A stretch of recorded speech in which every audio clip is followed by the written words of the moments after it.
in the morning, beneath the stars so bright. Pull your hat down, make sure your cinch is tight. Horses kinda snuffy, cold chill up your spine. You'll get your ass moving, son, we're burning daylight.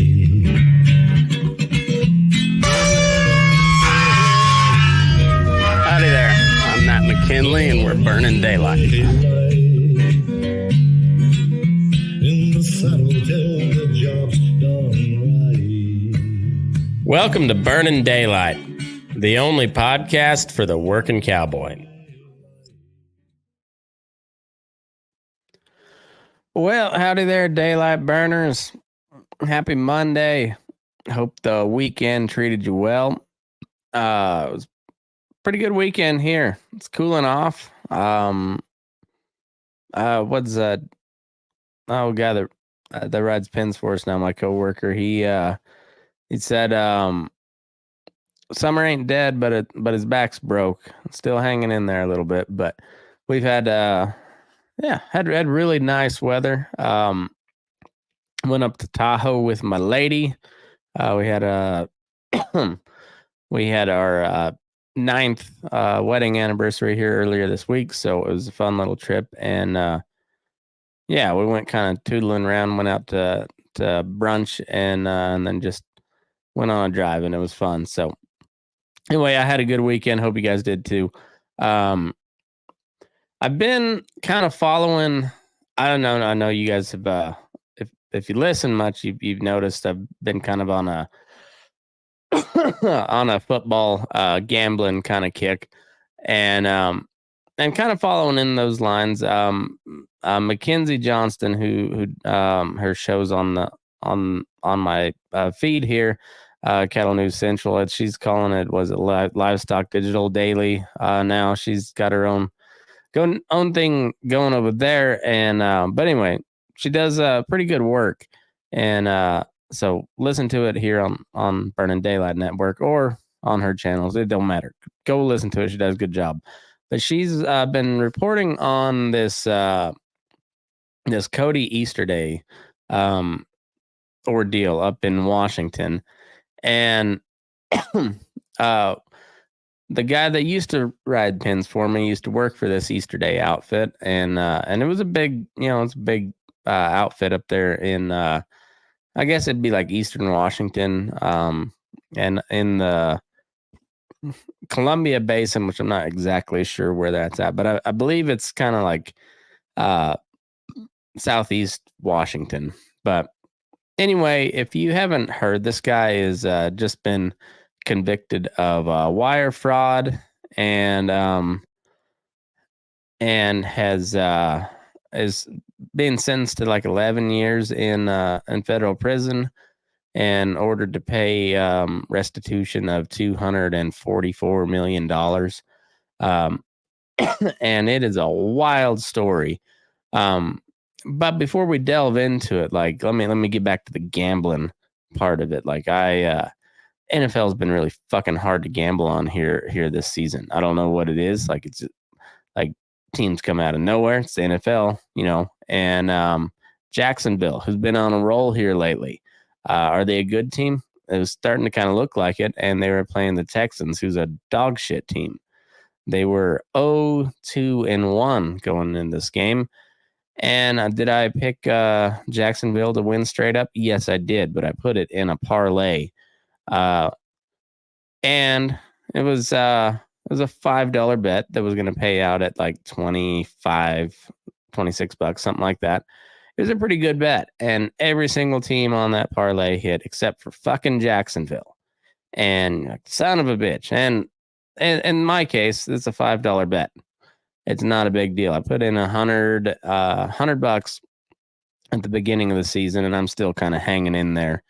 I think I'm down about 50. So week 5. So I might be able to make it out to week 10. If things progress the way they are, and it's just kind of fun. It makes the games a little more interesting, and it's at the end of the day, it's $100 that I put in. when you talk about like gambling, I can understand how people get really, really sucked into it. Um, and I know people, and I've worked with people will spend, like I remember in Kansas, there was guys that payday would go just get piles of those like scratch off lotto tickets. And I just that one never made sense to me. Um, and then at the same time, I've seen here in Nevada where casinos are fucking everywhere. I've seen guys that'll every paycheck go right down to the casino and either on the slots or go to the tables, whatever it is, and just I was in Carson City the other day waiting on um no, took my wife's vehicle in to get something done, and I went to the casino while I was waiting for them to finish up. And yeah, there was it was like a Tuesday morning or like early afternoon, like not not your like prime time gambling hours by any means. Monday, maybe it was a Monday. Yeah, it was a Monday. Um, and this chick was at the blackjack table, and so was I. So I mean, no, I'm not thinking any more highly of myself because it's Monday, late morning, early afternoon in that time frame, and we're both sitting down at Bodine's casino at the blackjack table and doing our thing. And the difference with her and me is I had $100 on the table and she had 4,500. And wow.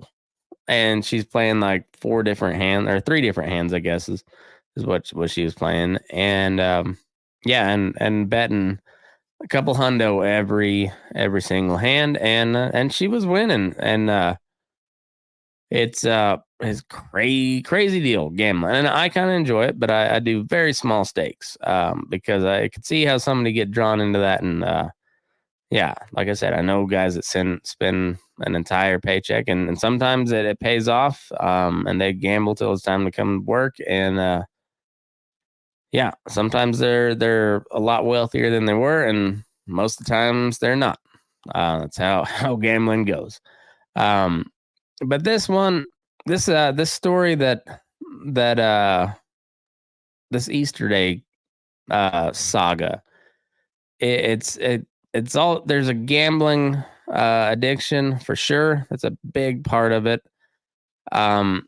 But you look at the circumstances that led up to it, and it's just I'm gonna read an article from, I believe, some sort of vegetarian, vegan. I don't know. I would say to be some sort of an activist. Very left wing, it appears to be, but overall, wrote a really good article on this story, and I'm gonna use reference it quite a little bit.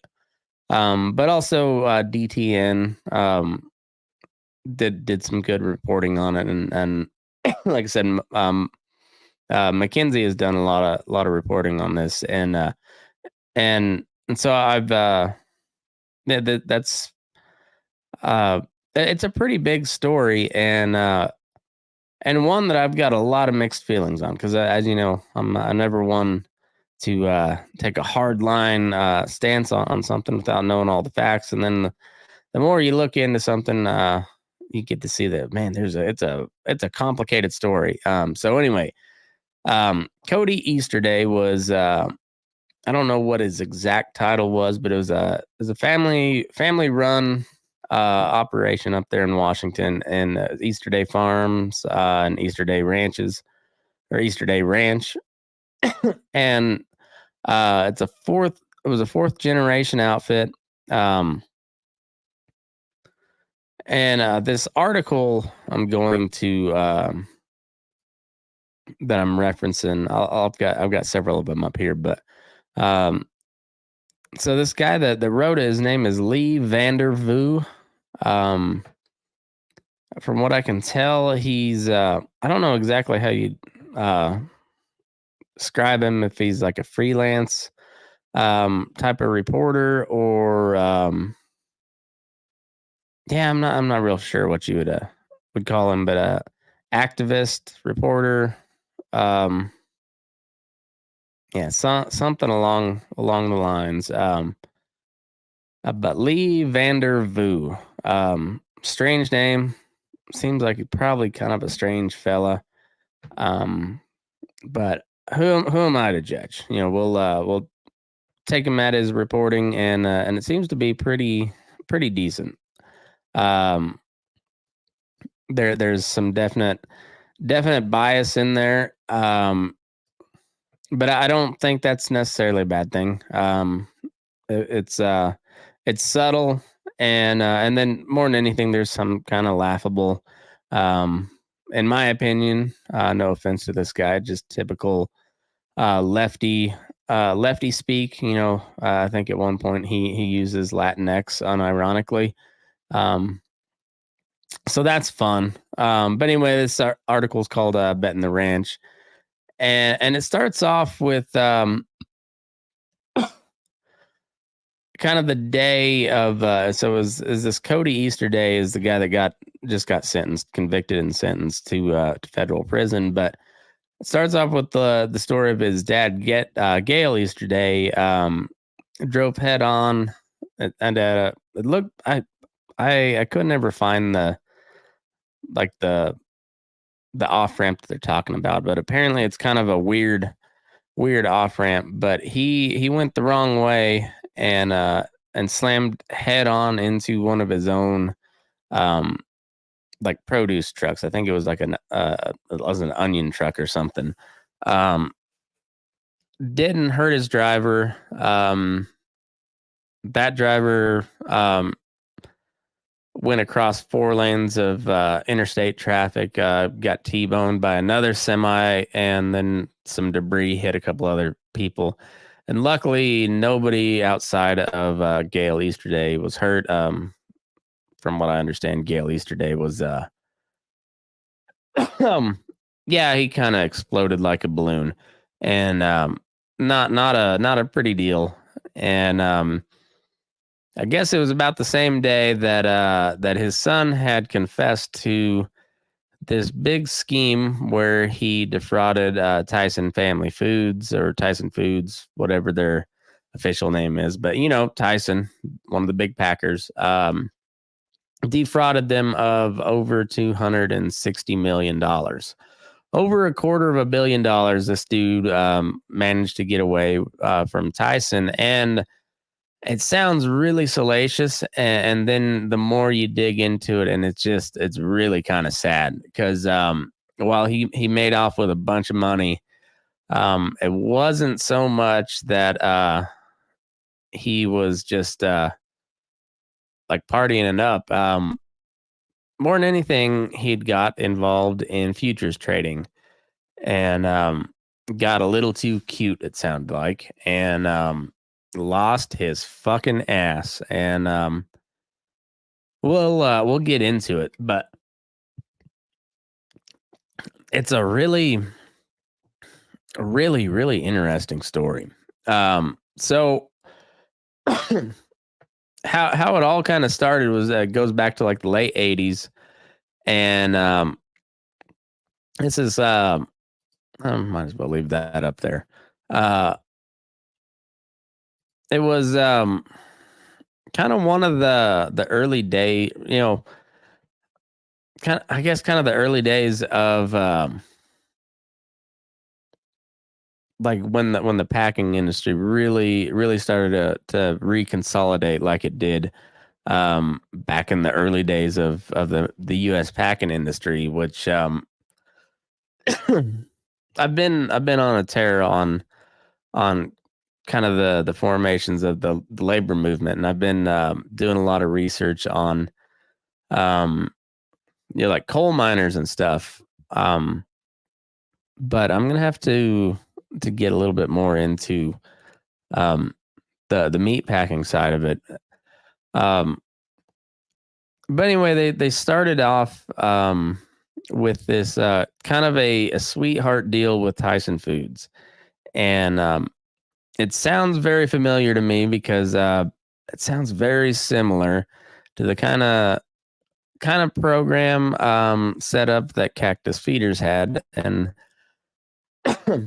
I can't recall if I'm sure I signed some sort of NDA, but um, this stuff is fairly public knowledge at this point, so I don't know how much trouble I could ever get into. But it sounds very similar to a setup that they had, where uh, Tyson fronted the money for a certain type of cattle to fit this program that Tyson had, and in particular, they exported some beef to Japan, which has very stringent export regulations and requirements, and but also has a huge beef market. So it's been one of the more sought after export markets to get into. That and the EU. EU is also a huge beef market, but very hard to get into. And if I'm not mistaken, I don't believe we export anything to the EU at the moment.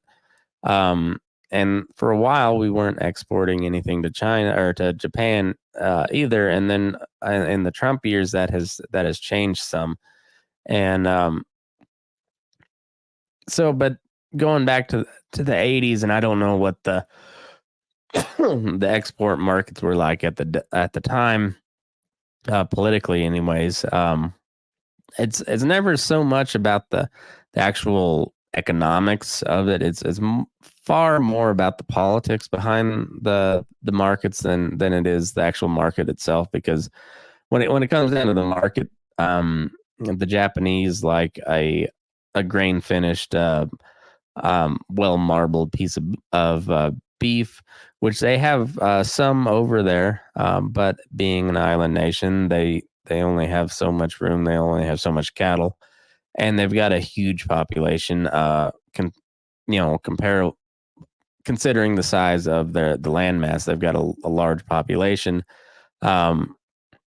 with like huge urban centers like Tokyo. So they import a lot of stuff, just due to the fact that they're an island, but also due to a pretty big population. And yeah, so it's a very lucrative market.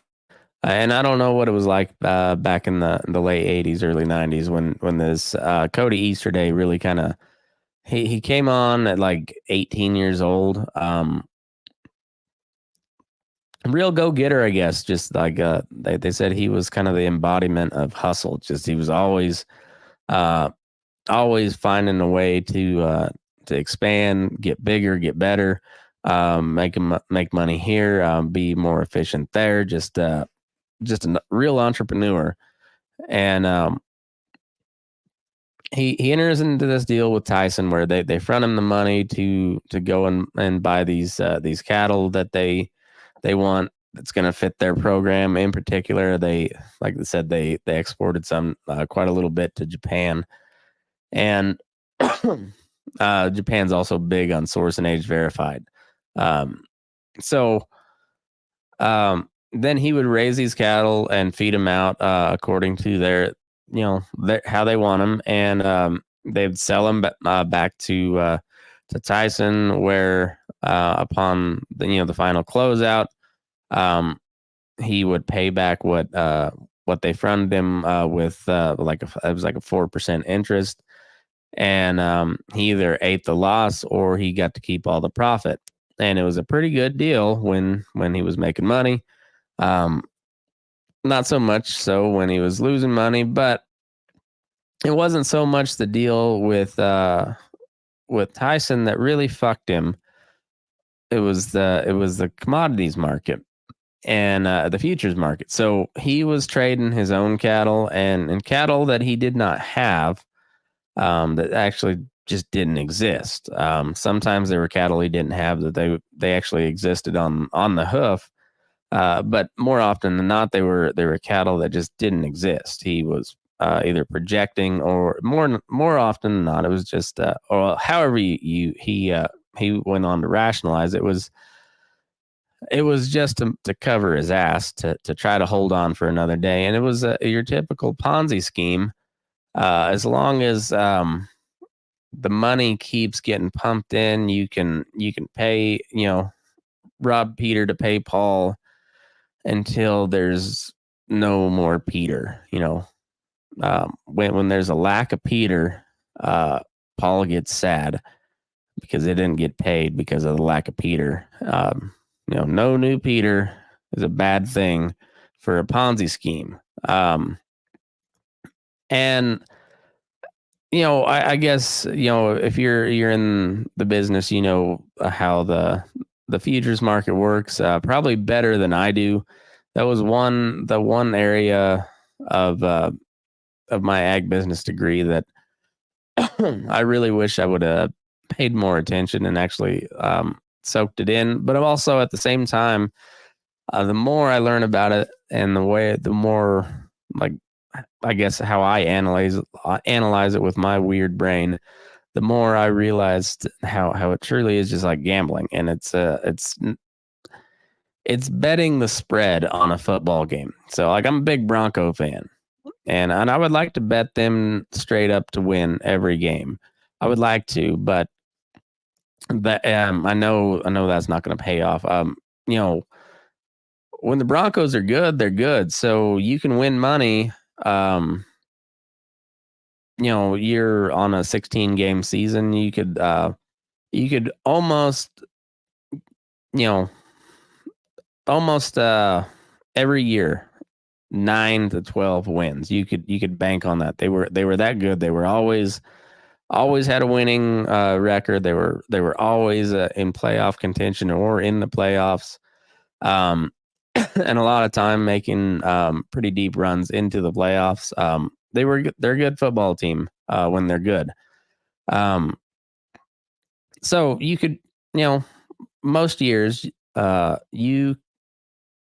just saying if it was a straight bet, to win straight up, regardless of what the payout is, but like you would win a majority of that season.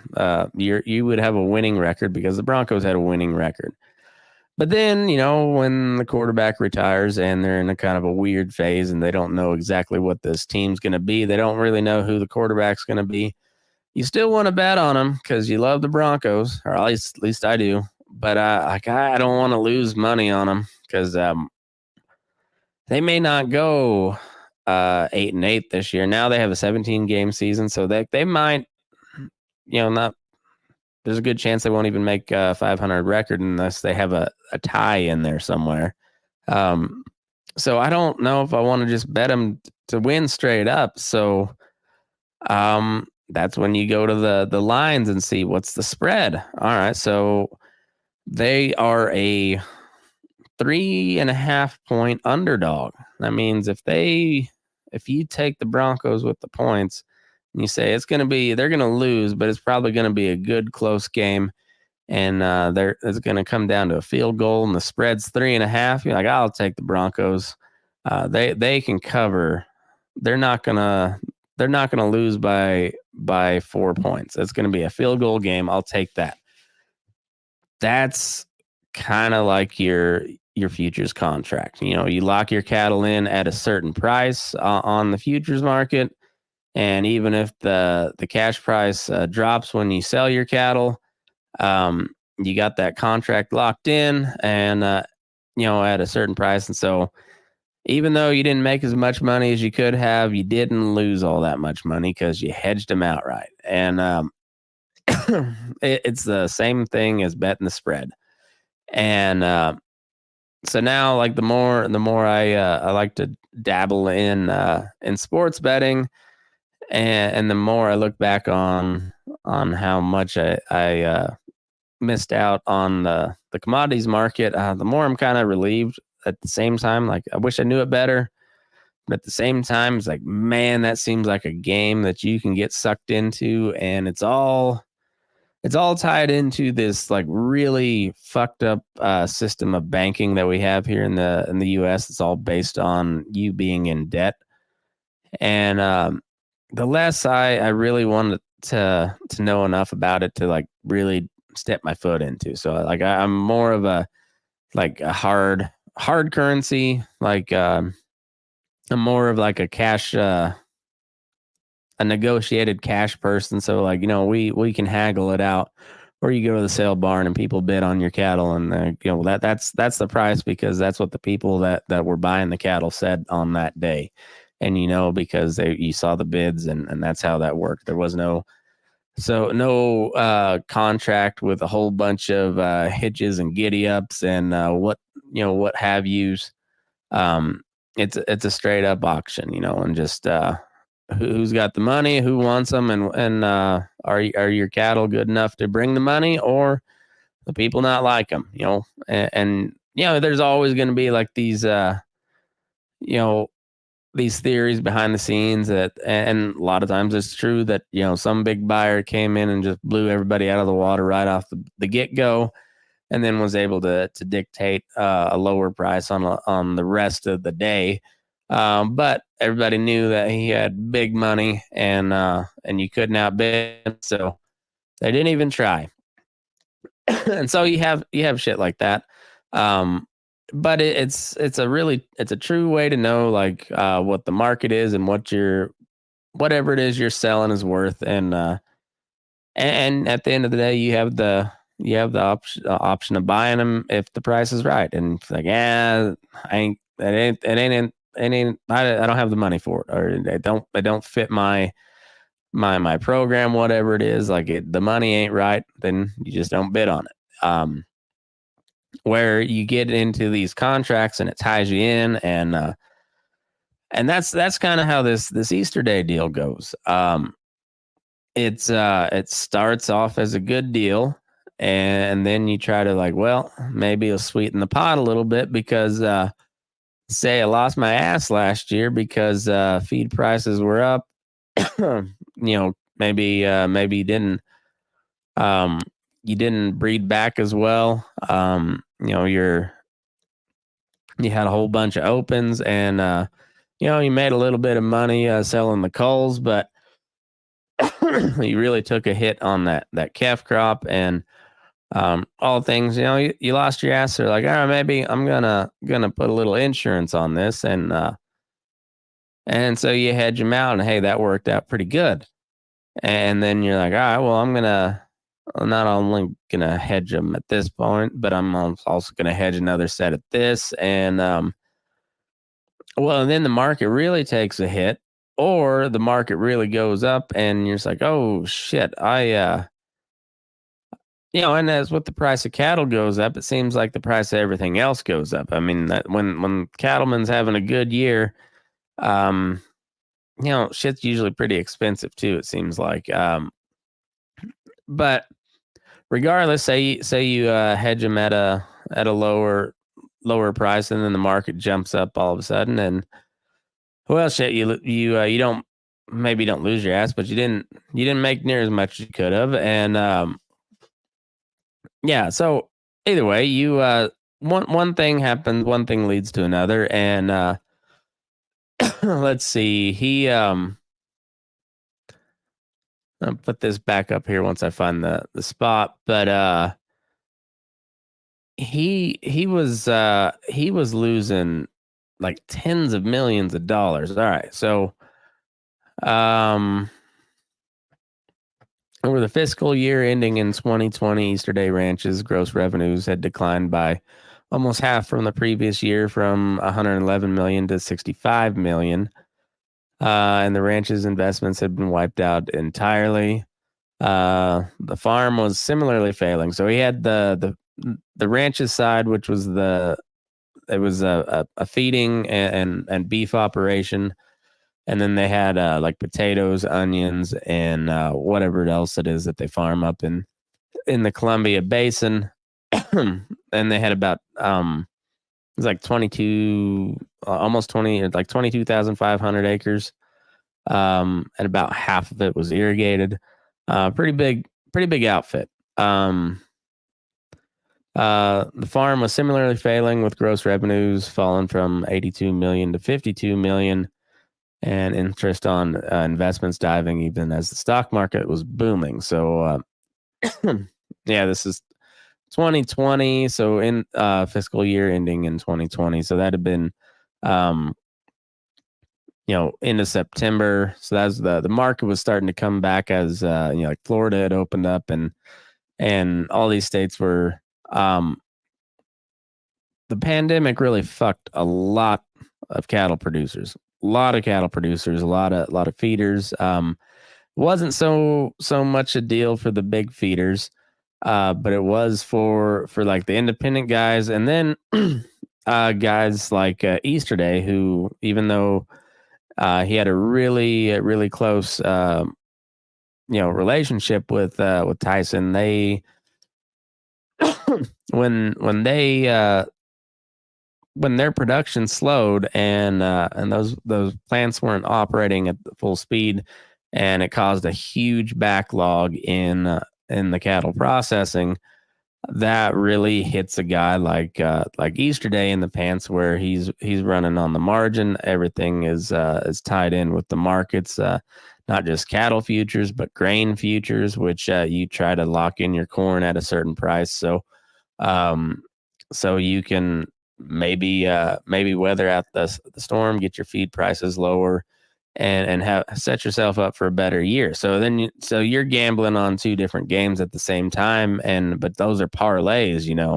They're not just standalone bets. You're not just betting on the grain market and betting on the cattle market. You're parlaying them together, so they both have to hit for that to pay out. And so like that, but that turns that $5 into $25, like I was telling you with that Jacksonville bet.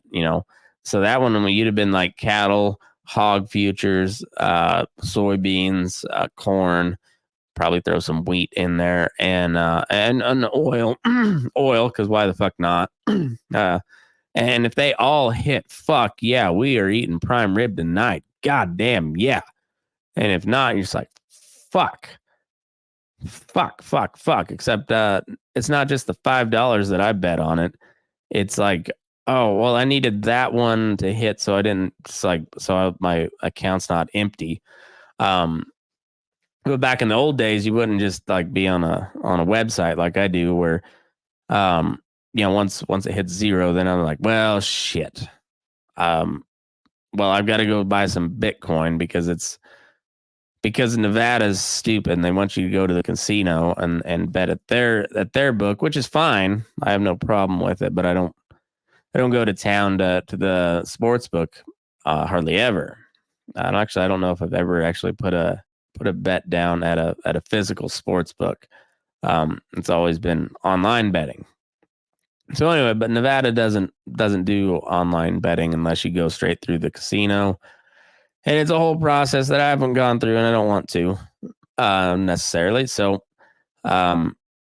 this deal is set up like in the Cayman Islands or the Bahamas or something like that, offshore, where it's all legal. But that throws a flag with your bank account because it's an overseas account. So I just buy Bitcoin, do a Bitcoin transfer, and there we go. But I don't have like a bookie like saying, yeah, I'll float you another 1,000. But you got interest and it's due on Friday, whatever. And if not, we're going to break your fucking kneecaps. It's not like that. And I'm not like at the casino sports book and getting into some shady shit there. It's just like, fuck.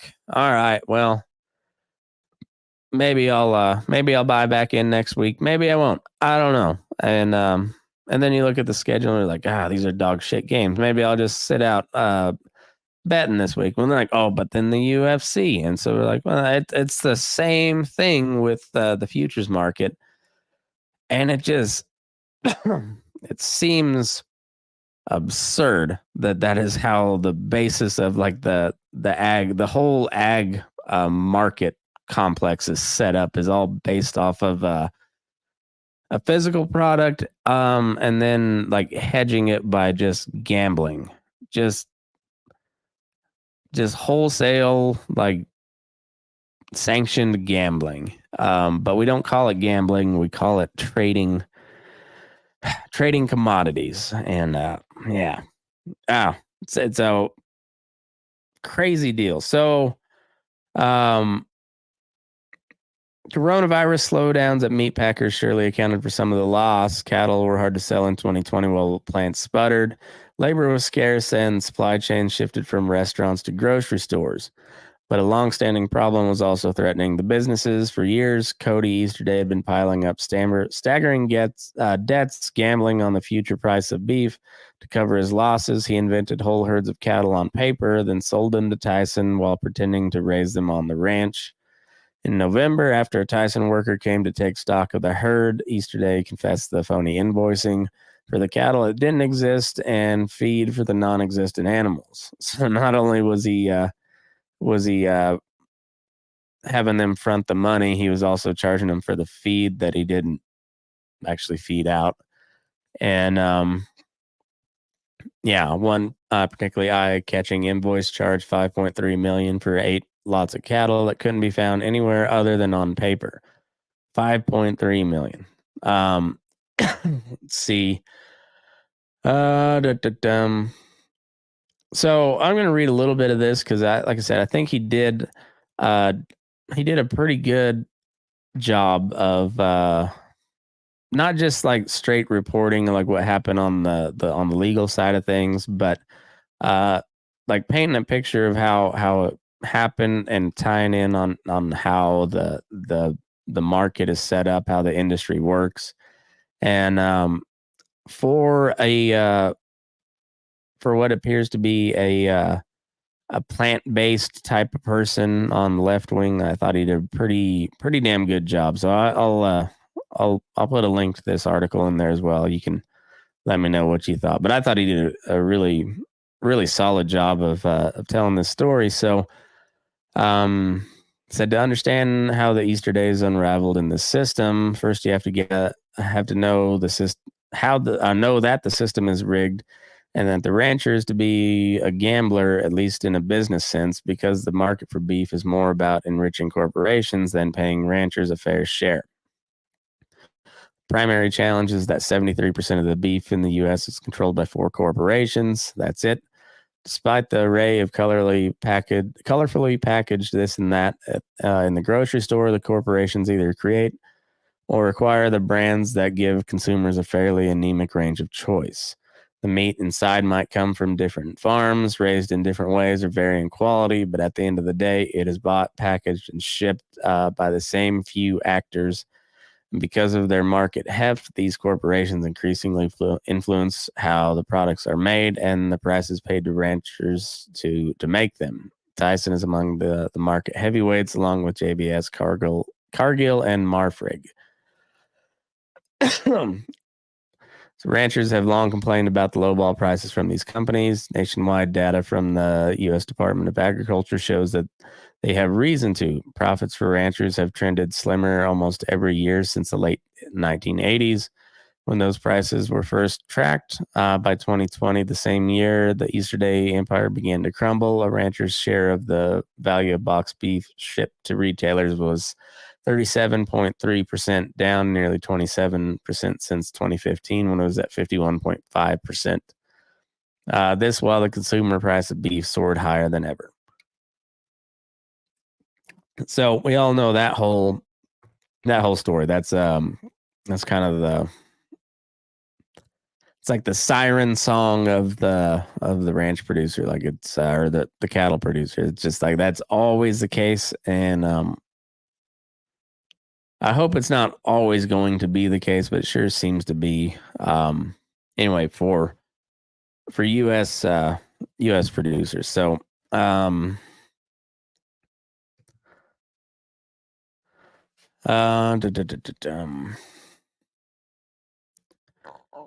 there's a spot here.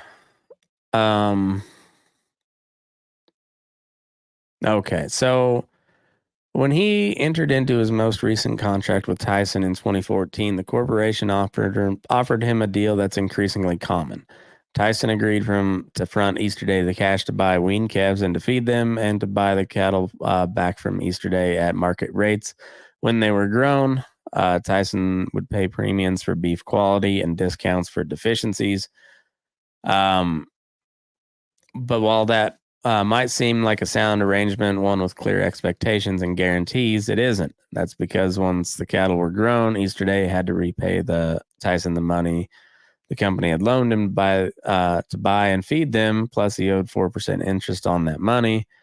And because no one knows what the market price of beef will be in some months, he never knew whether he would break even. So while the deal brought millions in cash from Tyson to Easterday ranches in the short term, it could also send that money and sometimes more back again. If the price of beef was good, Easterday pocketed the difference. If the price was bad, he was stuck for the loss. So I said, this guy does a pretty good job of summing up the story behind it.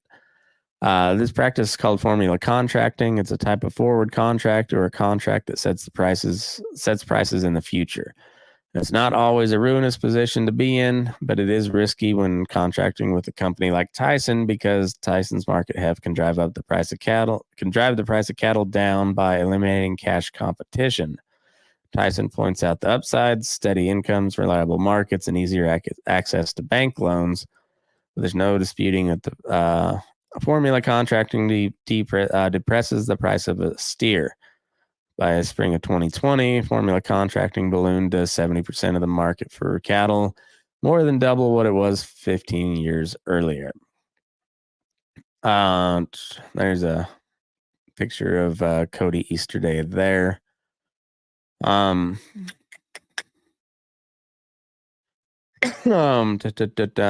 He does a good job of going into the kind of the background of Easterday and how they were pretty well respected within the community. Actually, like generally really well respected from what I understand.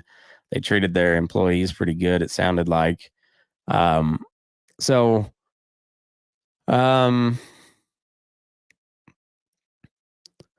Ranchers can manage the financial precarity of raising beef as such a middleman, but to do it well is to... Oh, here we go. Cody Easterday must have faced colossal pressure in addition to employing workers who depended on the farm and ranch. The Easterdays had hundreds of accounts around town for fuel, for machinery, for fertilizer, and things like hay. In those corrugated metal shops where Gale Easterday spent his last day running errands, he was on a first-name basis with the owners of the local enterprises there. After 4 generations of success, his credit, and Cody's credit too, it was their name. Ranchers can manage the financial precarity of raising beef as such a middleman, but to do it well is to treat it more like buying insurance than a night at the poker table. And the rancher needs 2 things. One is an awful lot of cattle, and the other is a stockbroker. So this is how it works. Ranchers with more than 50,000 pounds of living, breathing, snorting mammal can go to the Chicago Mercantile Exchange, the agrarian equivalent of the New York Stock Exchange, and buy what's called a futures contract. It's a paper trade, that's all. A place to trade bets with investors who are wagering on the future price of beef. With the help of a stockbroker, ranchers can carefully wager against their cattle to make a little extra profit just in case the market price doesn't go their way.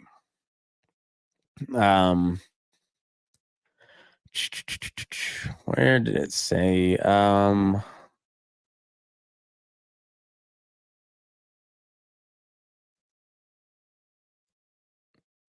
Okay, so this is for ranchers that remain in business raising beef is an enterprise of scale and futures trading. But for them, there's another potential snag. While future trades on the price of beef can earn big, they are extremely risky when they angle into gambling. This is the territory that Cody Easterday found himself in on a first-name basis with at least one stockbroker. Easterday's first recorded big loss was in 2011 when courts records show he lost almost $14 million. He lost another $17 million in 2020 or 2012. That's $31 million in 2 years. The following year, another $10 million, and then another $20 million. So $31 million, $41 million, $61 million. Then he won in 2015. A haul of nearly $7 million turned his luck, but victory is brief. In 2016, he lost another $6 million. That year, with losses piled high and cash undoubtedly short, Easterday told employees to submit fake invoices to Tyson. A criminal investigation found billing for cattle he never bought and feed for those imaginary animals. Then he used the cash to pay down his debts and bet some more. It worked, sort of. Tyson paid the tab, and Easterday used Tyson's money to pay down his trading debts, but Easterday quickly lost another $18 million.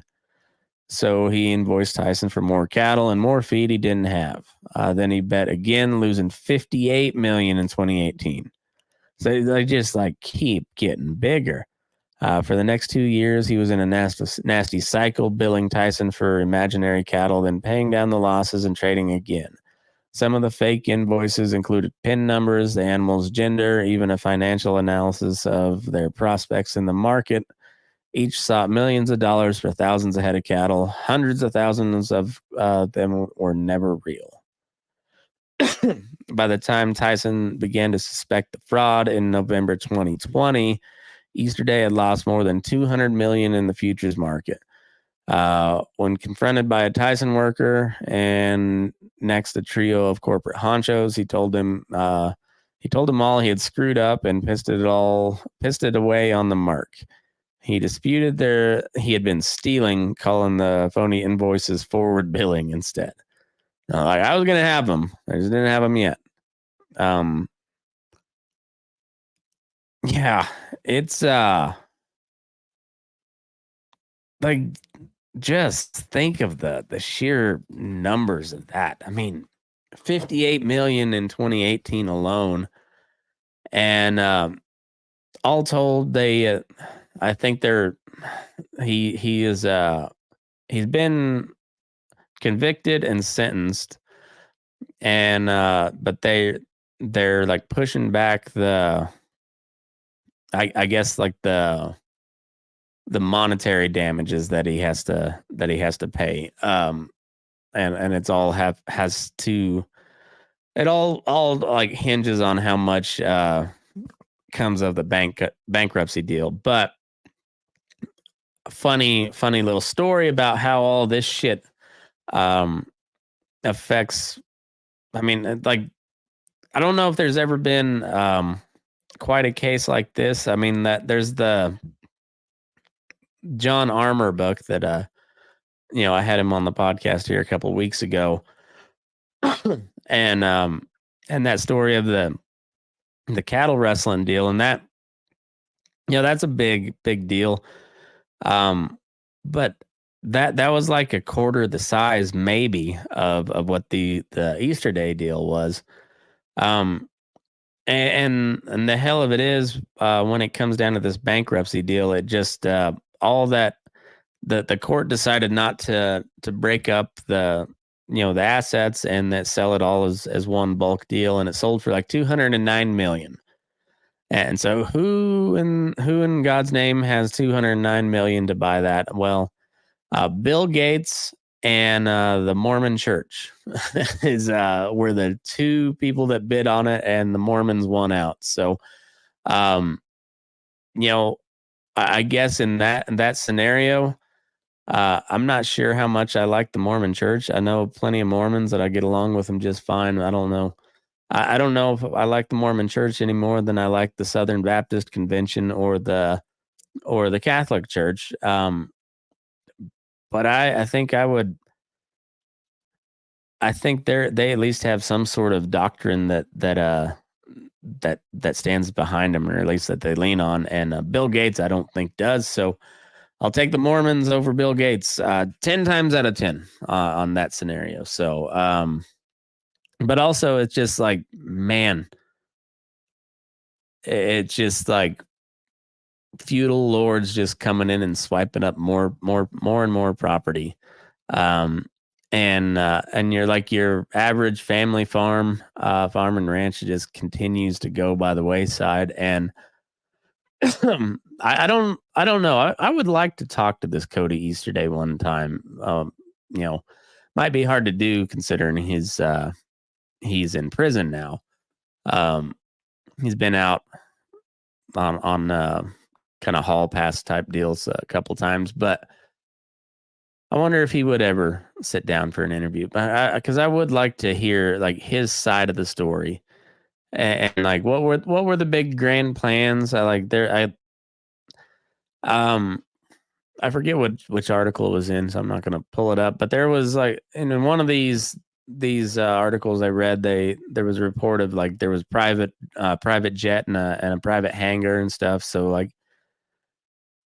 maybe they were balling a little bit, but also like were they what was it just like trying to play the game and try to outplay the big boys and like just trying to come away with a little bit more than you did last year, and then you just like you fell into their game hard, and you didn't have when they don't bluff, they don't bluff. They've got the money to back it up, and so when your bluff doesn't take, oh boy, that hurts. Yeah, because yeah, you don't get to buy back in now. Like you're done. You got them for a little bit, but boy, it didn't cover and just continued to not cover. And then the more like the bigger the debts are, the bigger the bets you have to make to try to make it pay off. And the next thing you know, you're like betting on high school girls basketball in Maine or some shit like that, and you're just trying to and you're betting big time money on it, and you don't have a fucking clue what you're doing. But you just got to cover that debt because otherwise the bookie's coming to break your knees. And in this case, it's Tyson bringing down the power of the federal government on your ass. So, and you think the federal government's gonna throw you a bone? Fuck no. Tyson's gonna make they're gonna make an example out of you. Show these peasants what happens when you stand up against them. Fuck your little outfit. Like you gonna try to get one over on us. He lost 260 some million. You think they're just gonna let that slide? Fuck no. They're gonna make an example out of that dude. And and metaphorically, they're gonna put his head on a pike outside of town, and they're just gonna they're leave him hanging there. After they hang him, they're just gonna leave him there to let people know what happens.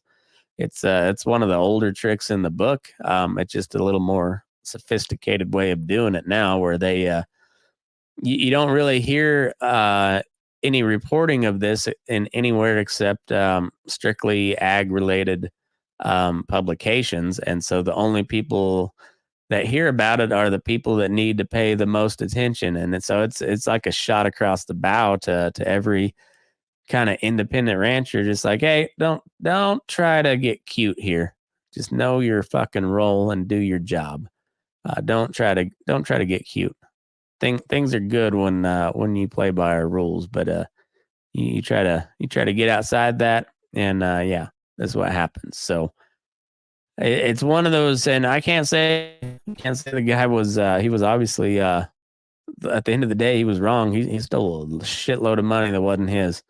And I can somewhat kind of see how he got there, but yeah, at the end of the day, there's not really much defending that, but I don't think it's quite as cut and dried of a story as a guy being greedy. So, yeah, anybody who's got some sort of contact, if you by chance do, I would love to talk to that guy sometime and see what the hell, like, how did that all, how did it start? How did it go south? Like, what was the initial deal where you're making those big bets and then having to make bigger bets because you're losing your fucking ass? Like, did you just not know what you're doing, or what was the circumstance? Was it, like, I don't know, because it's like, did your kicker break his leg right before the game, and then you lost, your backup kicker missed 3 extra points, and that's what cost you the game?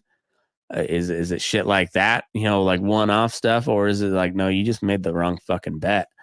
And is it one of those where like you sucked, or was it one of those God hates you type moments? Like that's where the kicker breaks his leg, and the backup misses. That's where the God hates you moments, or is it, you just like made a stupid fucking bet, and like what led to all of it, and or was it just like a whole shit gumbo of all of it. I wonder. I just like, man, and how many ranchers and farmers are in that same fucking scenario, but I mean, not to the level where they're writing fake invoices, but where they're like, like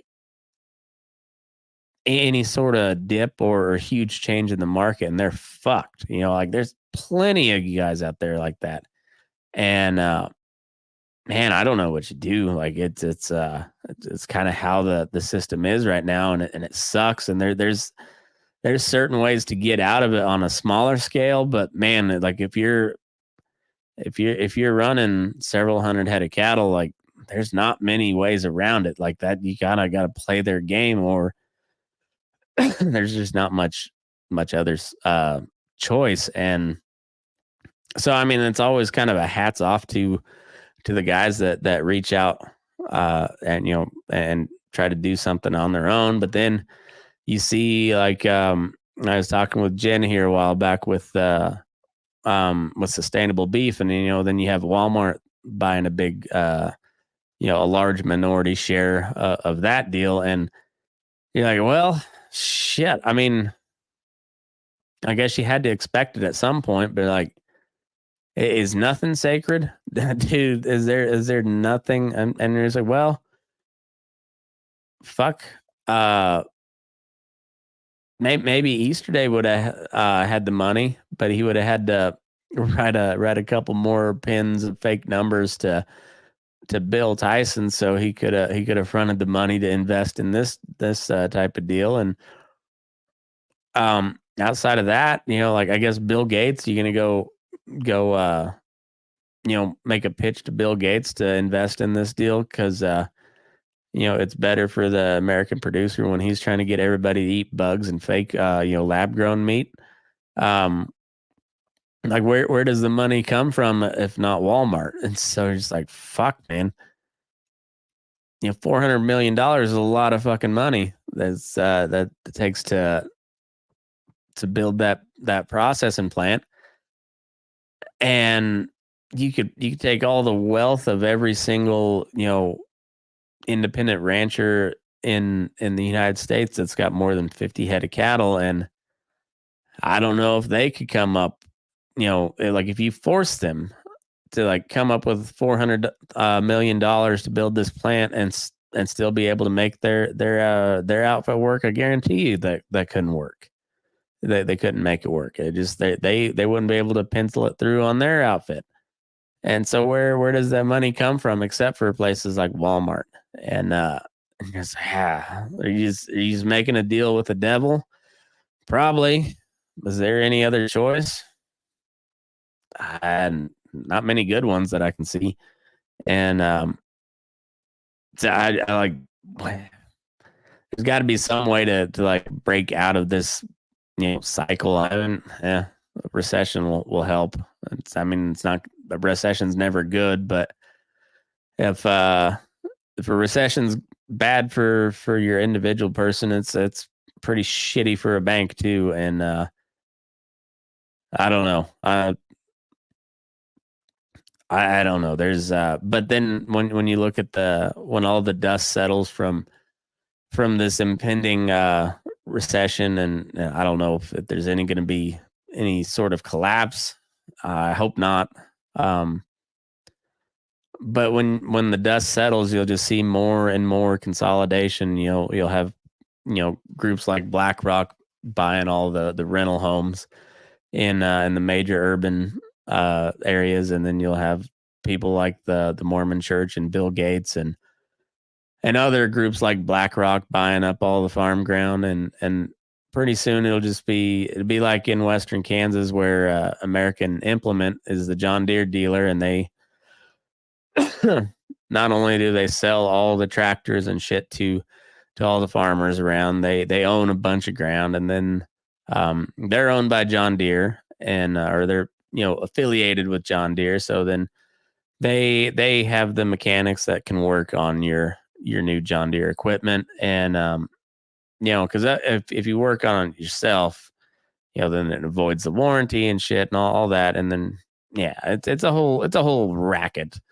It's all a fucking racket. But how did that change? I don't know. I don't know if I have a good solution, but I thought this was a really interesting story, and I haven't heard much of an in-depth synopsis of it yet. And I don't know how in depth this is, but it's more in depth than I've heard from most of the kind of ag outlets that I follow. So I would highly recommend reading this piece. It's on thecounter.org. I don't know anything else about this site. Just the little bit of research I've done on the author. He seems to be kind of a vegetarian / vegan, hippie lefty, but he wrote a really good piece. Very well thought out, very nuanced. And and for once, you've got a lefty, kind of, if not directly taken up the cause for the independent rancher, he's at least shining or showing this Cody Easterday in like the most generous possible light that he could. And I think that, so anyway, I appreciated his take on it, and I thought it was a good, well written piece. So I'll put that in the show notes. So if you want to read it, check it out. And anyways, thanks for tuning in. Hope everybody has a good week. Everybody's getting busy with fall works, and it's that time of year, so it's cooling off at least. And hope y'all are getting some moisture when you need it, and not when you don't. And stay safe out there. I know it's everybody's kind of running their ass off right now, but it'll slow down soon enough. And if not, we've always got a nuclear war to look forward to. Yeah, and if you're going to just celebrate the downfall of it all, you might as well do it by supporting this show. Patreon.com/BurninDaylight, or you can buy or you can subscribe for the paid episodes on Spotify as well. Spotify, if you listen to it there, and even if you don't sign up for the paid episodes, if you listen to it on Spotify, I get paid more money on the ad reads. So head over to Spotify. I like them. It's a good platform, and it's all video on there, video or audio, depending on if your screen is locked or not. It's a cool deal. Anyways, that's the best way to support the show. Patreon.com/BurninDaylight, or sign up on Spotify.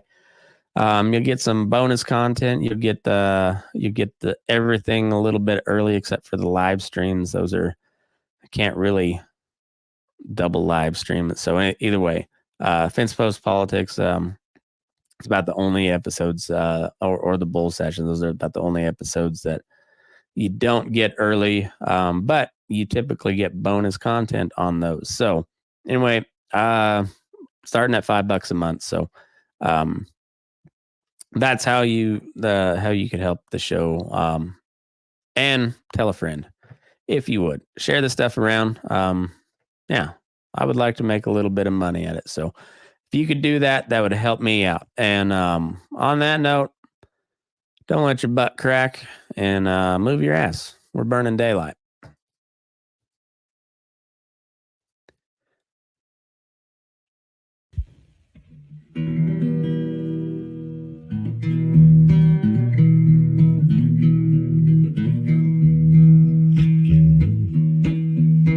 Your eyes up in the morning, beneath the stars so bright. Pull your hat down, make sure your cinch is tight. Horses kinda snuffy, cold chill up your spine. We'll get your ass moving, son, we're burning daylight. Burning daylight. Burning daylight. In the saddle till the job's done right.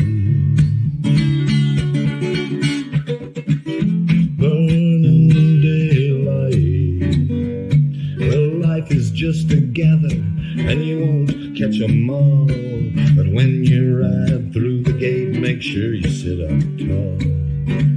I can see the horizon, it's looking pretty bright. Well, get your ass moving, son, we're burning daylight. Burning daylight. Burning daylight.